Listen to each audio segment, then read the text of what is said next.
Hello, my name is Russell Myers. Welcome to Issues Unite. All right, so let's talk about this alleged police shortage that we are that we hear about in the media and that Joe Biden talks about. Keep in mind, Joe Biden took money out of the American Rescue Plan and diverted that money toward recruiting new police officers. I fail to see how this is rescuing the American people. That's just not, that's not helping anyone. See, I've pointed out a few times, I've divulged the information before, that I am a nurse and I work in corrections. And, police are involved in many things that do not keep you safer. Evicting people from their homes. Setting up speed traps. Click it or ticket campaigns, DUI checkpoints. Okay, we can, that's helped to reduce DUIs, but many other people get caught up in that, and the main purpose of that is, it's for money. All right, arresting peaceful protesters. And, warrant drives. What is that? Is one of my biggest sticking points, and I've seen that happen a number of times, including in this past week. People that were previously arrested, and failed to pay a fine. Or they have a traffic ticket and a warrant is issued for their arrest. So they can't afford to pay a fine. So you're going to arrest them, put them in jail, and impose even more of a fine on top of the original fine. Yeah, that's helping to keep you safer. Sure. Just traffic tickets, the majority of traffic tickets in general, burned out tail lights, expired tags. I have seen elderly women with dementia arrested for criminal trespassing and held in jail for months. No. There is no shortage of police. There is an excess of laws on the books which should not be there. Police are engaged in activities for municipal revenue. And when they're doing this, all these things I mentioned, the warrant drives, click it or ticket campaigns, seatbelt campaigns, etc. They are not preventing crimes. They're creating crimes which should not be crimes. And modern police have become mercenaries in the war on the poor. We don't need more police. Even most of the officers that I speak with agree with this sentiment, that we don't need more officers arresting people. We don't need more jail and prison guards.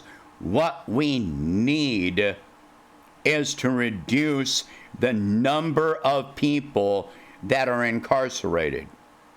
We need to stop arresting people just to make them pay a fine and then let them go. I mean, this is a protection racket. Oh, if you pay us, we won't imprison you. We won't. That's no different from organized crime. Oh, if you pay us, we won't destroy your business. We won't come in and break your legs. You haven't done anything. You may not have done anything to actually get this, and try to defend yourself against any of it. Yep. If an officer says you were speeding, whether you were speeding or not, try to defend yourself. If they say you made a wrong turn at a stoplight or a stop sign, or you didn't stop at a stop sign, try and defend yourself. Oh, I'm sorry, my dash cam or body cam wasn't working. Try and defend yourself when they're shooting at you. All right? Especially if you're a person of color. Just try and defend yourself against any of this. No, we don't need more police. Some people object to the name of the campaign for defunding the police.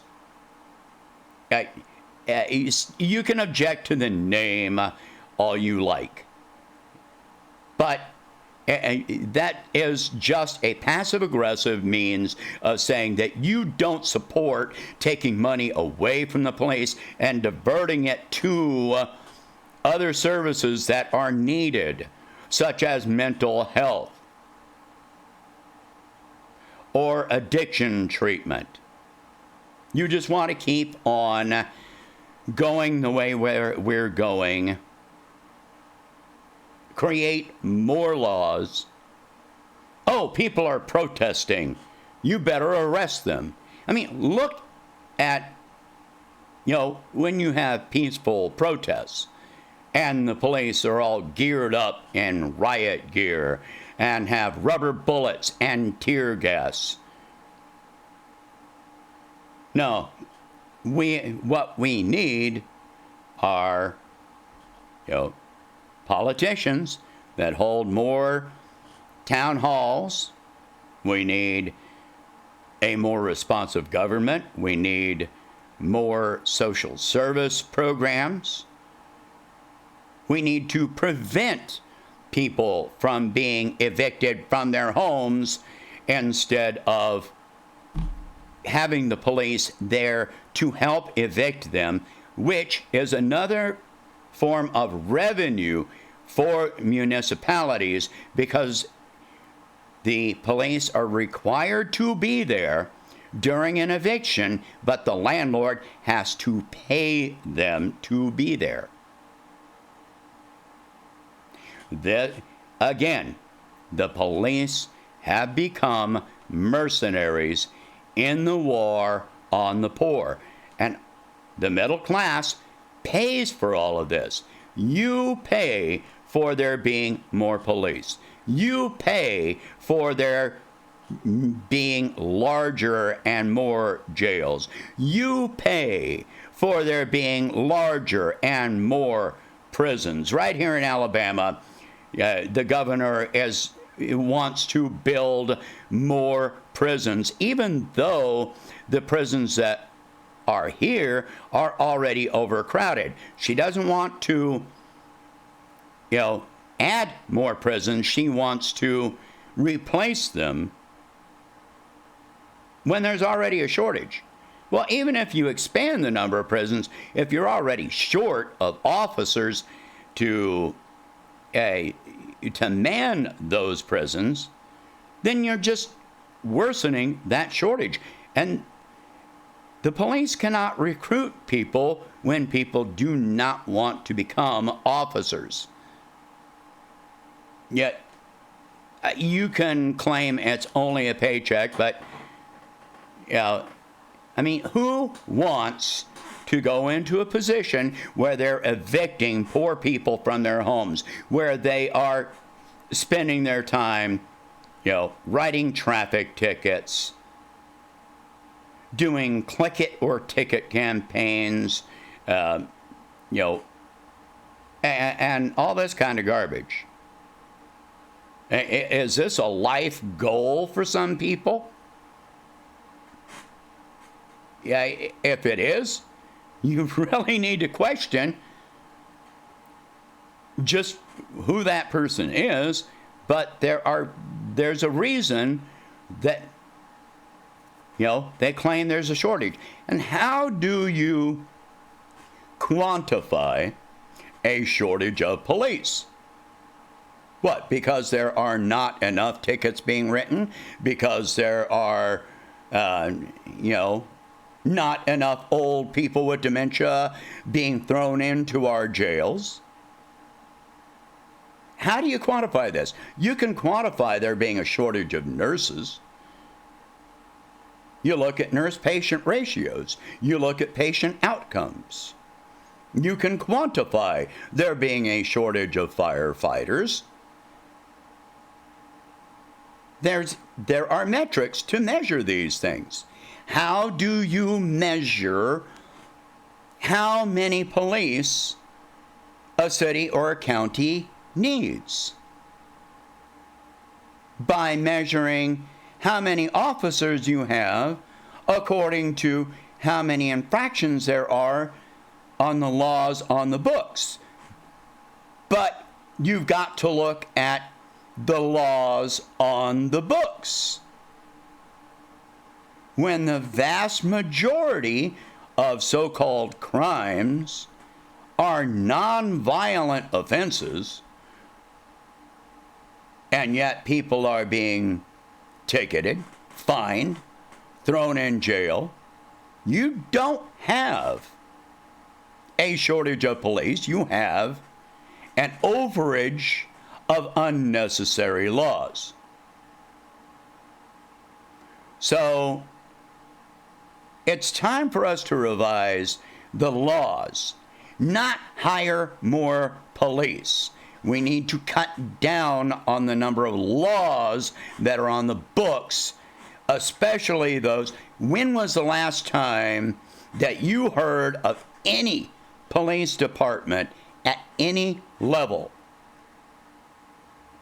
from county police all the way up to the FBI, announcing that they were on a campaign against white-collar crime?